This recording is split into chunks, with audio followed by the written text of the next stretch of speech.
Halo, pemirsa yang berhati mulia di seluruh Nusantara. Berbagi itu tidak akan membuat kita kekurangan. Justru ia mengajarkan kita arti kekayaan yang sesungguhnya. Saya Fine dari CHAO menyapa. Salam bahagia, sehat, dan sukses selalu. Amin. Di episode kali ini, kita menyapa Bapak Sadi dengan profesi supir Jaklingko nomor 100. Halo. Saat ini kita akan membahas 4 topik. 1. Ilmu fotokopi dan cetak biru pikiran sadar. 2. Bahagia. 3. Sukses. 4. Cerita pengalaman narasumber. Ilmu fotokopi dan cetak biru pikiran sadar. Manusia pada dasarnya memiliki pikiran atau kesadaran sebanyak 3 jenis atau 3 macam, yaitu pikiran sadar atau pikiran fisik atau pikiran otak atau pikiran masuk akal atau pikiran masuk logika.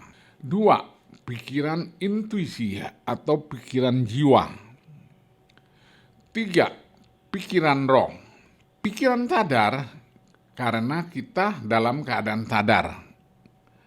Pikiran fisik karena kita memiliki tubuh fisik. Pikiran otak karena kita memiliki otak sebagai tempat atau memori untuk menyimpan data atau informasi. Pikiran masuk akal karena sudah ada fotokopi masuk akal di dalam memori otak. Pikiran masuk logika karena sudah ada fotokopi logika di dalam memori otak.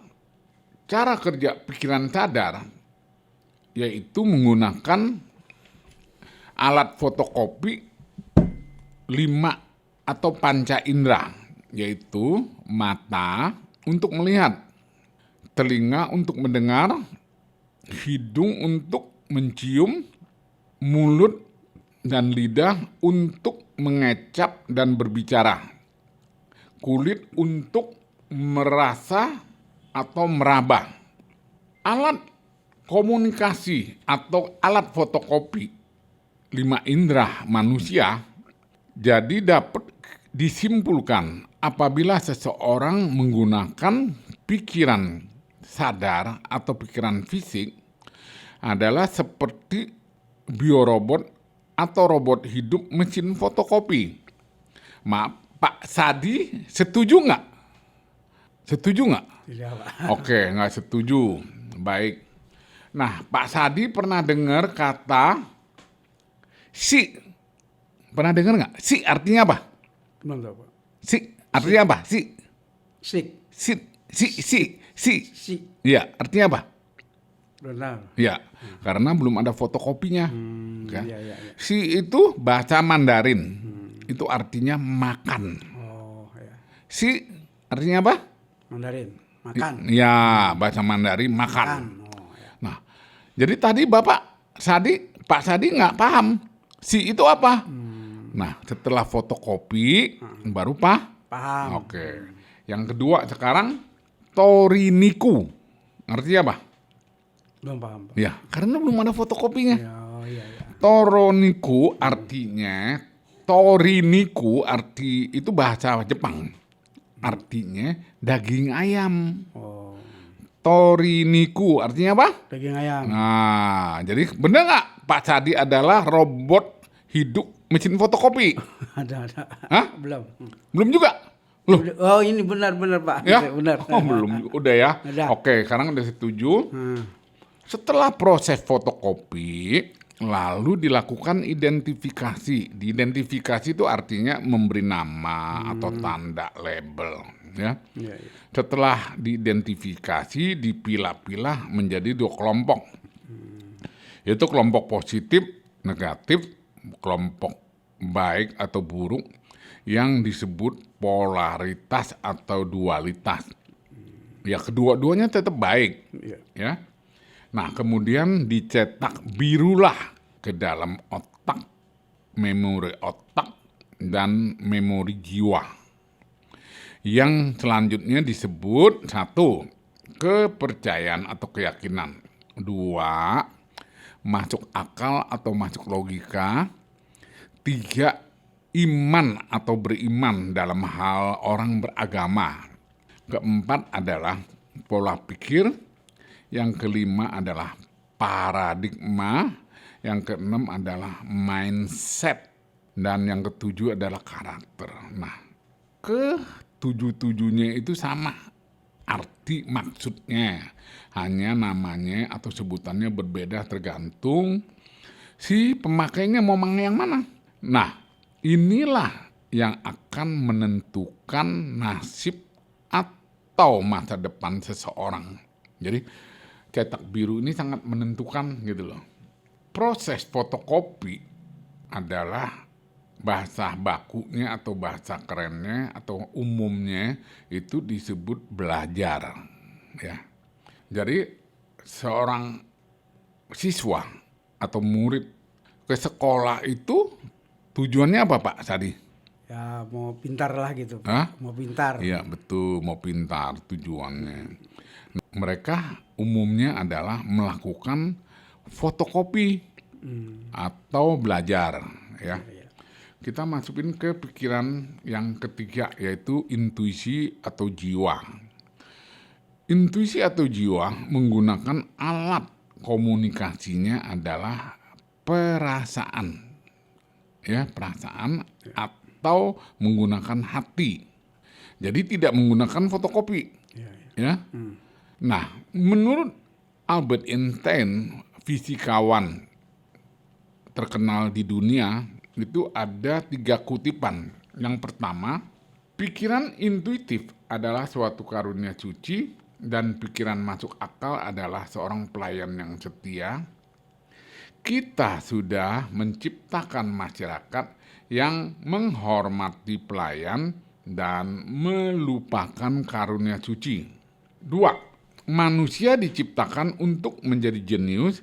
Ketika kita menilai seekor ikan dari kemampuannya memanjat pohon, maka selamanya dia akan merasa bodoh. Yang ketiga, jenius adalah 1% bakat atau talenta dan 99% kerja keras. Saya tandain kurung, kerja cerdas. Nah, ini ilmu fotokopi dan cetak biru udah selesai, Pak Sadi. Kita lanjut yang ketiga. Yang kedua, topik bahagia. Pak Sadi sekarang bahagia nggak? Ya bahagialah. Ya. Gitu. Apa yang menyebabkan Pak Sadi bahagia? Ya saya sudah bisa kemari lah Pak gitu. Oke, bisa datang kemari, sudah bahagia ya. Ya. Apalagi yang menjadi penyebab bahagianya Pak Sadi? Saya udah lama belum ketemu-temu begini Pak. Baru kali ini saya udah bahagia. Ya baik Pak Sadi. Jadi bahagia itu sebenarnya sederhana kalau sudah dipahami. Ya. Ya, sekarang saya memberikan tip bahagia sederhana ya. Ya. Pak Sadi tolong matanya dipejamkan. Bisa lihat apa Pak Sadi dengan mata dipejamkan? Nggak bisa lihat apa-apa Pak. Nah, sekarang tolong dibuka matanya. Ya. Nah, bisa melihat. Bisa melihat apa Nah, aja. Itulah bahagia kalau disadari. Ternyata Pak Sadi masih diberi mata yang normal. Iya Pak. Bisa melihat, bisa bernafas, hidungnya nggak mampet, Ya. telinganya bisa mendengar, tidak budak. Iya. Harusnya bahagia. Bahagia. Nah, dengan apa?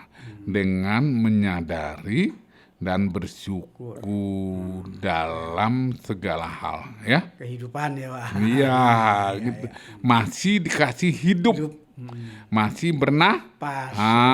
oke. Oke. Nah, kita masuk yang ke topik ketiga, yaitu sukses. Pak Sadi sekarang sudah sukses belum? Ya alhamdulillah Pak. Oke. Apa yang sudah sukses menurut Pak Sadi? Maaf. Ya saya masih ada pekerjaan jaklingko Pak gitu. Oke. jadi supir. Jadi masih punya pekerjaan. Ya. Kalau andaikan nggak punya pekerjaan, nganggur, artinya belum sukses gitu. Iya. Ya, oke. Sukses sekarang tuh banyak sekali disalahartikan tentang sukses. Contohnya Pak Sadi tadi pagi datang ke sini niatnya loh, terpikir mau ke sini ke studio Chow untuk podcast syuting. Ternyata udah sampai sini, itu namanya sukses. Sukses ya. Pak Sadi tadi pagi bangun, sukses. Sukses ya. Artinya apa sukses apa? Kalau pagi bangun, artinya sukses masih hidup gitu loh. Dikasih panjang umur gitu. Iya. Oke, jadi pengertian sukses, jadi setiap saat kita mencapai sukses. Sukses ya Pak. Tapi tetap ada juga sukses yang belum tercapai. Contohnya di formulir pengisian Pak Sadi ada yang namanya belum punya rumah. Iya itu Pak. Iya, itu namanya belum sukses ya. Nah, untuk punya rumah tuh gampang Pak Sadi. Ya, dengan cara mencetak biru. Nah, tolong Pak Sadi setelah acara ini pulang dari ini nonton video Kanel Chow. Nonton itu banyak sekali ilmu fotokopi dan cetak biru. Iya. Ya? Iya, Oke. Pak. Nah, selanjutnya kita udah selesai topik 1, 2, 3. Nah, kita masuk topik yang keempat adalah cerita pengalaman narasumber. Oh, Ya, pengalaman Pak Sadi lahir di mana, kapan, punya orang tua siapa namanya, punya saudara kandung namanya siapa, berapa orang laki-laki dan perempuan, Pak Sadi pendidikannya bagaimana, lalu nikah kapan, di mana, dan punya anak dan lain-lainnya ya. Sampai jadi supir jaklingko nomor 100. Ya silakan Pak Sadi. Pengalaman saya waktu masih bujangan, abang saya narik oplet dulu Pak. Nah setelah itu saya ikut ngenekin dah tuh. Waktu zaman dulu tuh masih ongkos 50 perak. Nah setelah itu saya ngenekin berapa tahun terus. Nah jadilah saya belajar nyupir. Belajar nyupir terus. Kemudian begitu-gitu, nah saya terus narik sendiri tuh Pak, nariklah bawa mobil sendiri. Nah, dulu kan jurusan Kampung Melayu Pelgadung, dulu oplet tuh. Nah setelah itu udah nah oplet itu akhir tahun udah nggak ada, diganti sama reguler itu tuh yang KWK merah. Terus dalam lama itu terus, nah saya tuh langsung punya pasangan lah Pak, punya pasangan. Nah begitu udah kelama-lamaan, saya nikah tahun 1986. Nah terus beberapa tahun kemudian saya dikaruniai anak 1, yang itu yang bernama Denny. Nah udah dapat 2 tahun begitu, anak saya udah 2 tahun jatuh sakit lah, panas. Nah setelah tahun itu udah beberapa tahun kemudian saya dikeluarin anak lagi sampai sekolah SD, masuk SD tuh Pak, mau SD terus kena juga sakit dia Pak, sakit kejang tuh. Saya berobat kemana aja. Terus setelah itu bawa ke rumah sakit Persahabatan, katanya ini mau dibor otaknya. Mau dibor otak, wah saya biaya dari mana? Dulu kan belum ada BPJS Pak, masih keluar biaya lah gitu. Kadang kan saya kan supir ya tahulah keadaan ekonomi. Nah setelah itu akhirnya meninggal Pak, anak saya itu. Nah udah berapa tahun kemudian saya nganggur tuh, habis anak saya meninggal, nganggur. Terus saya kerjaan kemana aja dah, bangunan. usia serabutan lah Pak. Ya. Ya aneh pembayaran kadang 2 minggu sekali saya Ya. dibayar itu kerja bangunan. Nah terus beberapa tahun kemudian dapat anak satu lagi tuh Pak, namanya Rina. Rina tuh sekolah tuh sampai dari SD sampai SMK lah lulus. Ya. Terus nah tahun kemudian terus beberapa tahun kemudian, nah saya tuh dari itu udah bekerja lagi lah gitu Pak. Ya. Narik emprengan tuh. Ya. Tuh narik malam terus beberapa tahun kemudian anak saya tuh biaya dari situ aja tuh. Ya. Dari hasil narik Pak. Terus sampai lulus dah tuh Pak.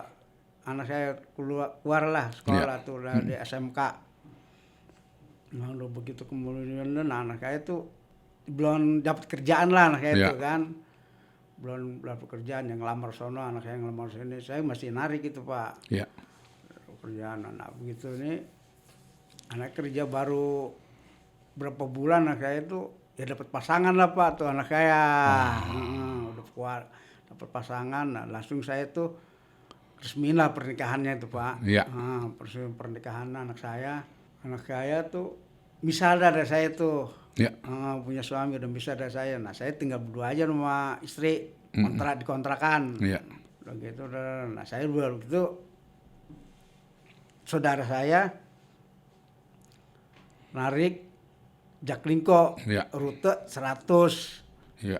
Nah, udah gitu terus saya diajak lah, terus nih begini caranya Jaklingko, Ya. SIM umum, terus diklat. Ya. Kalau nggak ada diklat nggak diterima Pak. Oh. Jadi ijazahnya pramudi ya itu diklat. Ya. Ada piagam, saya juga ada punya Ya. sertifikatnya itu, sertifikat pramudi. Nah itu udah barulah saya pas lonceng kan baru rute pertama tuh narik. Ya. Nah itu narik dah saya tuh narik terus dah megang batangan mas saudara saya tuh narik terus. Nah perjalanan mau 3 tahun ini saya narik udah. Oke. Jadi udah 3 tahun ya. Nah di situ saya udah mulai nggak bingung lagi, udah punya kerjaan kayak gitu Pak. Ya. Jadi Jaklingko itu silakan ada punya koperasi, ada perorangan Pak. Ya. Jadi saya punya koperasi ya dibayar sekian lah. Misalnya 50.000 sehari, ya kan? Mau kasih uang makan 50.000, nah sisanya nanti gajian gitu kan. Ya udah begitu. Nah bulan ini per 2 minggu saya tiap ini gajian, per minggu gajian gitu selama 3 tahun itu saya. Nah ini nih, jadi bukan UMR Pak. Oh. Ya. Bulan MPR sini. Ya. Gajinya bulan UMR, di standar bawah 5 Ya. lah gitu Oh, ya. istilahnya. Ya. Ya saya pengen di UMR-in. Ya. Jaklingko itu Pak, seluruhnya pengen di UMR-in lah, gimana caranya gitu Pak. Nah udah gitu, udah tuh saya agak tenangan kan, udah mulai narik lah, jadi ada pegangan kerja gitu, nggak nganggur gitu. Ya. Nggak nganggur ya gitu. Nah ini nanti dengar sih katanya pator usia juga Jaklingko ini Pak. Oke. Gitu. Makanya bagaimana revisinya Pak lah yang pator usia segini-gini, gimana lah caranya gitu supaya tetap narik gitu lah. Saya minta gitu aja Pak gitu. Oke, jadi begini Pak Cadi, tadi baru ceritakan tentang pengalaman menjadi supir Jaklingko ya. Tolong Bapak ceritakan dari kecilnya, lahir di mana, kapan, kedua orang tuanya namanya siapa, bapak ibunya, keluarga besarnya, saudara kandungnya berapa, namanya siapa aja gitu. Ya, silakan Pak. Ya. Nama saya Sadi, orang tua ibu namanya Sani, dan bapak namanya Sumintra, itu orang tua saya. Ya. Nah, saya punya saudara 5, yang ke satu empo saya namanya Bu Masih, yang kedua Bu Masna, yang ketiga Bapak Sanin, yang keempat Ibu Layung, yang kelima saya yang terakhir bungsu Pak. Itu saudara saya. Tuh kelima. Nah, saya lahir di Jakarta tanggal 2 April 1966. Di Jakarta, tinggal di Kampung Pertanian RT 7 RW 1 Kelurahan Klender, Kecamatan Duran Sawit. Tuh tempat tinggal saya, Pak. Itu. Istri namanya? Nama istri saya Rohana. Dan anak saya namanya pertama Deni. Dan yang kedua Rina. Dan yang ketiga terakhir ini namanya Bulan, Pak. Anak saya itu. Iya. Ya, itu anak saya dah. Oke, kalau begitu cukup kita tutup podcast video ini. Sudah selesai wawancaranya. Dan terima kasih atas kehadiran narasumber Pak Sadi. Ya. Iya.